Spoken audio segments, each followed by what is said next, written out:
Halo guys, kembali lagi di channel YouTube Mikrotik Indonesia. Seperti biasa, kita akan membahas tips-tips menarik untuk penggunaan perangkat Mikrotik. Nah, pada kesempatan kali ini, kita akan membahas mengenai salah satu metode load balance, yaitu policy based load. Policy based load ini sangat cocok kita gunakan ketika memang memiliki lebih dari satu ISP atau lebih dari satu jalur menuju ke internet, dan kita akan memisahkan traffic-trafficnya. Kali ini kita akan membahas policy based load menggunakan bantuan IP firewall. Di mana sebelumnya kita juga pernah membahas mengenai policy based load yang menggunakan IP root rules. Untuk tutorialnya bisa teman-teman cek di kolom deskripsi. Nah, bagi teman-teman yang penasaran apa saja contoh kasusnya, kemudian bagaimana cara konfigurasinya, silahkan teman-teman tonton video ini sampai selesai. Dan jangan lupa bagi yang belum subscribe dulu, dan klik tombol lonceng agar teman-teman juga bisa mendapatkan notifikasi ketika kami update video baru.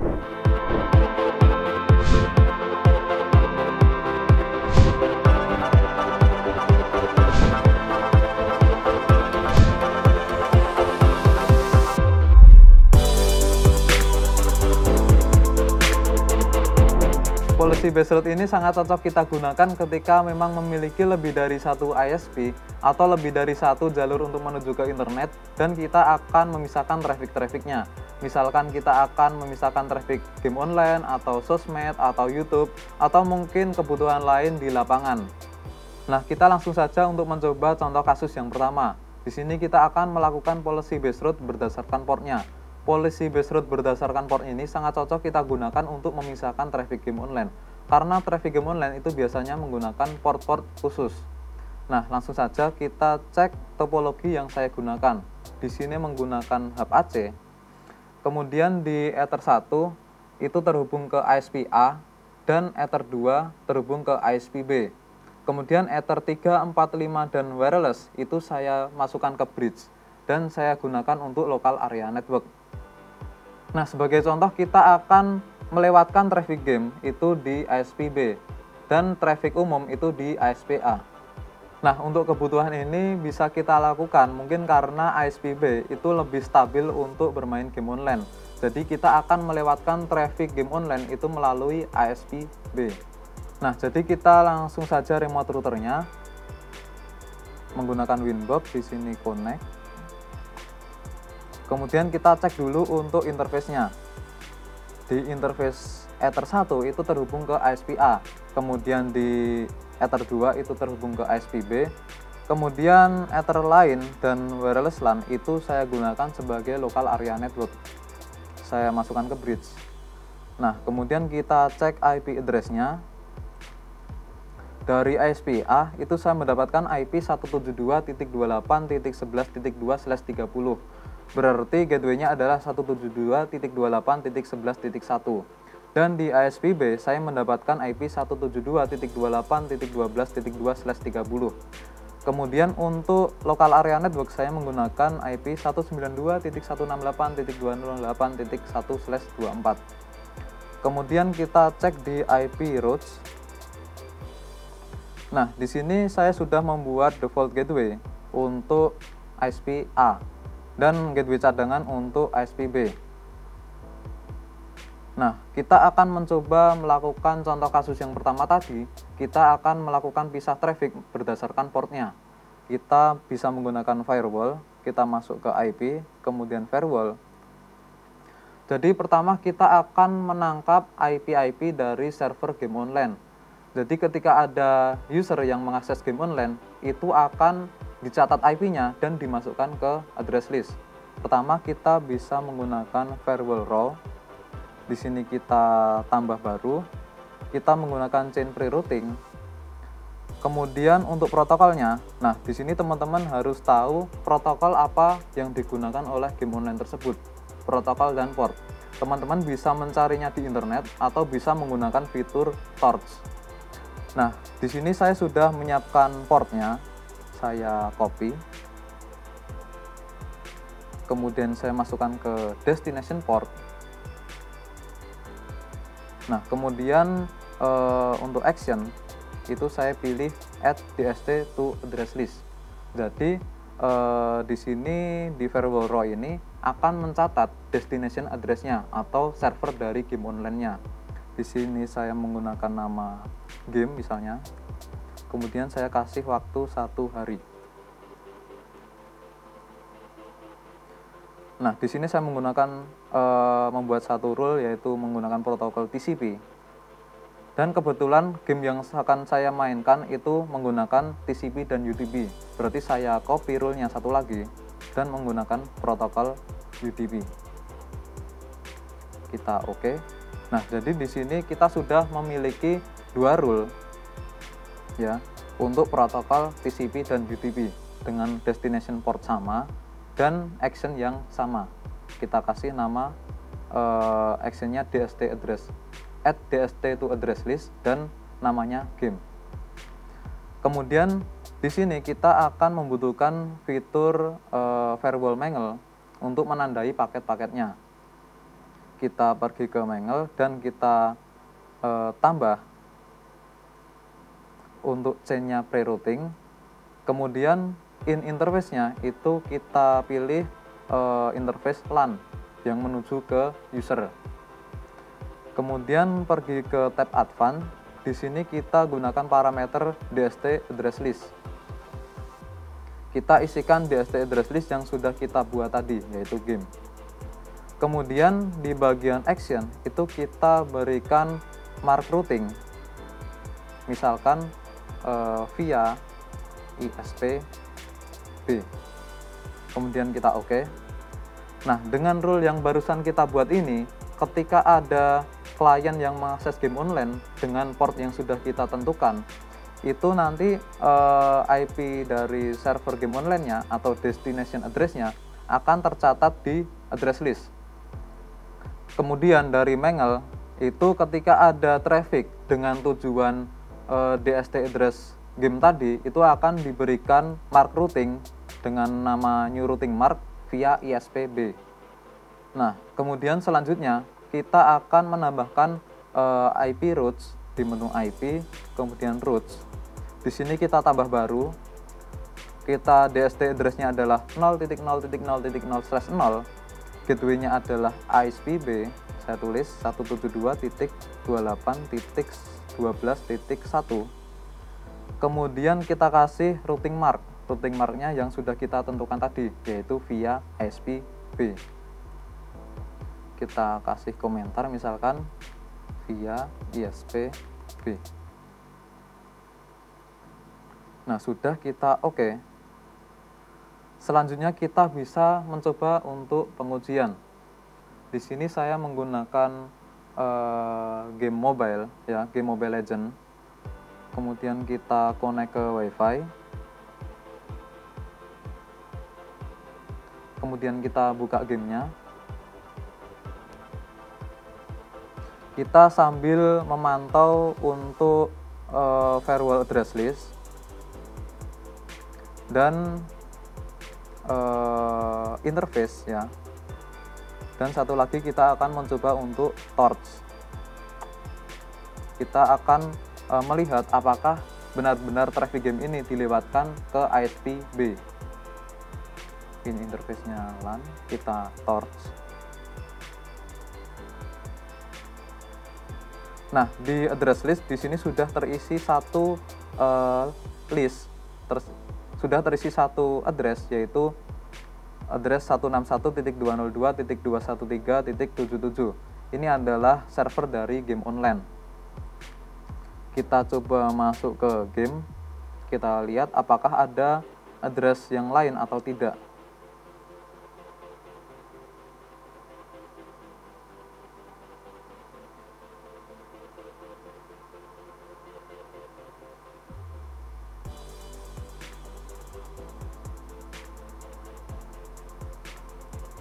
Kita sambil memantau traffic untuk ISP-B.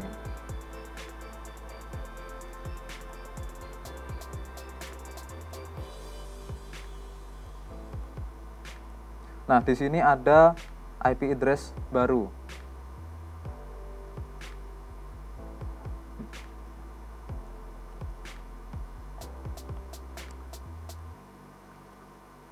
Nah, kemudian di sini di torch itu juga terlihat bahwa ada yang mengakses server ini 161.202.207.15 dengan port 5503. Nah, port ini sudah sesuai dengan port yang kita masukkan ke dalam IP firewall row tadi. Kita cek di sini apakah ada 5503. Nah, masuk di sini nih. 5501 sampai 5509. Kita lihat di ISP A itu tidak ada trafficnya, dan di ISP B itu ada trafficnya sedikit karena ini game online. Kita coba lihat nanti ketika sudah masukin game apakah trafficnya lebih besar atau tidak.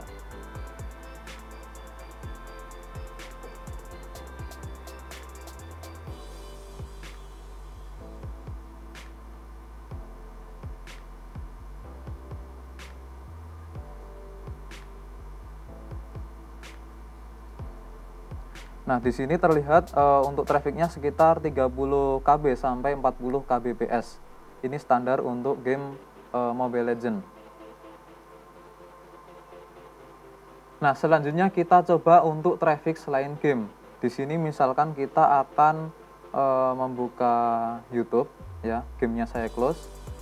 Saya membuka YouTube dan mencoba untuk memutar video. Kita lihat di sini trafficnya itu lewat Ether 1 ya. Nah, ini ada traffic sebesar 20 MB tadi di Ether 1 dan di Ether 2-nya sudah kosong. Jadi dengan konfigurasi yang sekarang itu kalau ada klien yang mengakses game online itu akan dilewatkan ISP B, tetapi ketika ada yang mengakses di traffic umum itu akan dilewatkan ISP A. Nah, kemudian kita akan mencoba untuk melakukan contoh kasus yang kedua. Di contoh kasus yang kedua ini kita akan memisahkan traffic berdasarkan kontennya. Nah, dengan konten kita bisa memisahkan traffic seperti sosmed atau YouTube atau mungkin website lain yang sesuai kebutuhan di lapangan. Di sini sama, kita menggunakan firewall row. Tab yang lain saya close dulu. Kita fokus ke firewall row. Kita tambah rule baru. Misalkan kita akan memisahkan atau melewatkan traffic Facebook itu ke ISP 2. Jadi nanti lewat Ether 2. Kita buat C-nya pre-routing. Kemudian kita pergi ke tab Advanced. Itu kita isikan kontennya. Nah, di sini Facebook menggunakan konten facebook.com. Kemudian kita pergi ke action dan kita menggunakan add DST to address list. Kita kasih nama misalkan Facebook. Kita kasih waktu 1 hari.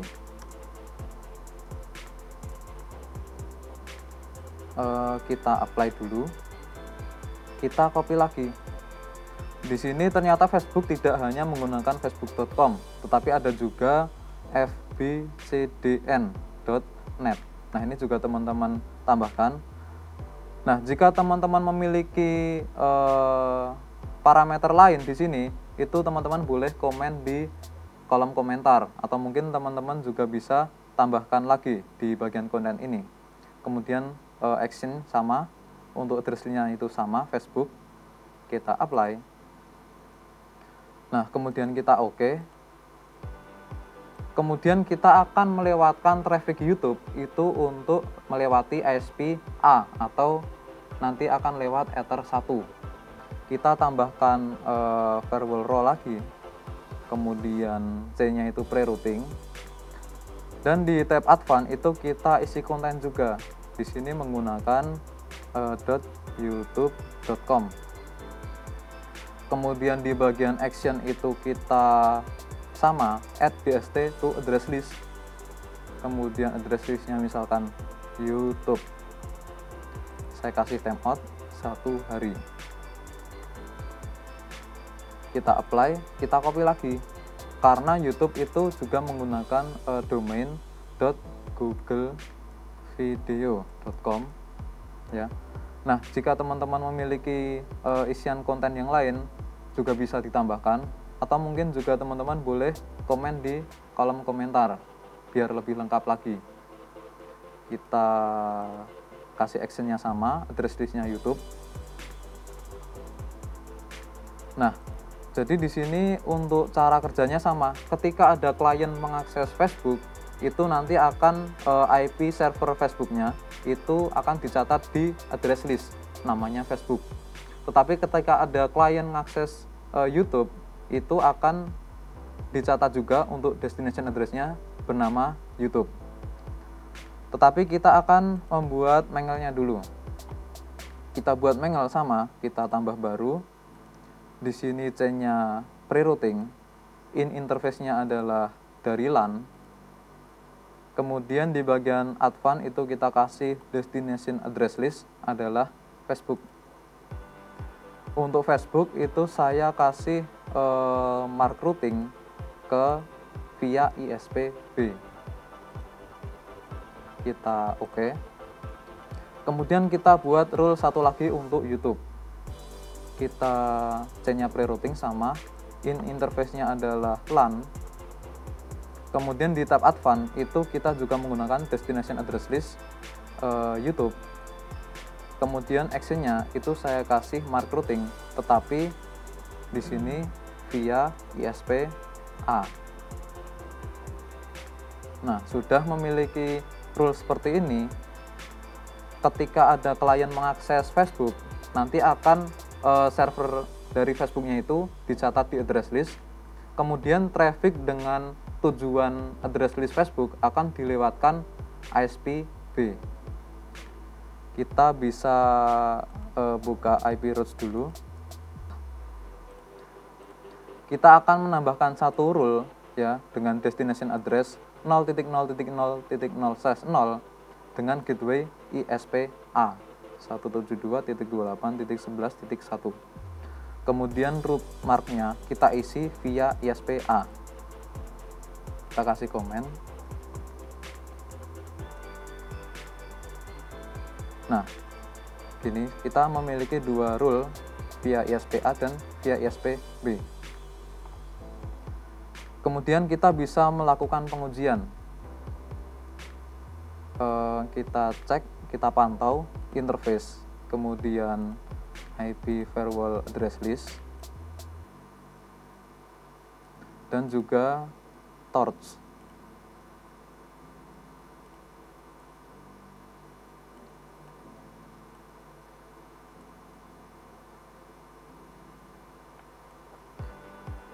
Nah, kita akan mencoba untuk membuka Facebook ya. Di sini saya menggunakan browser, buka Facebook. Kemudian dipantau di sini. Nah, di bagian address list itu sudah terisi beberapa IP dari servernya Facebook ini. Kita pantau juga di Ether 2 atau di ISP-B, itu belum ada traffic. Kita coba untuk memutar video. Nah, di sini ternyata trafficnya masih melewati ISP-A. Kita perlu coba untuk menghapus di tab connection ini, karena sudah ada connection yang terbentuk. Kita coba hapus dulu, Ctrl A, hapus.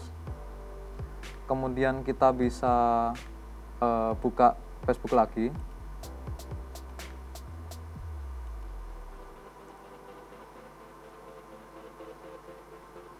Nah, di sini sudah terlihat bahwa traffic yang menuju ke Facebook ini sudah melewati Ether 2 atau ke ISP-B. Kita coba untuk memutar video biar trafficnya lebih kerasa.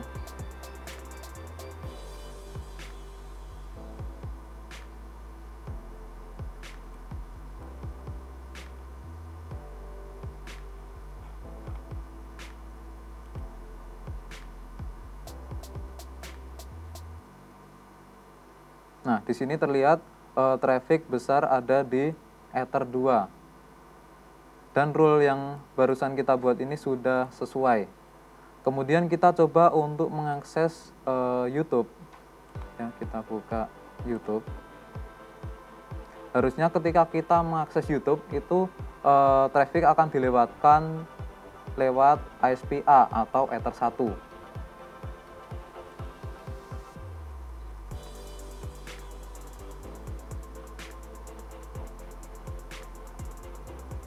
Kita lihat.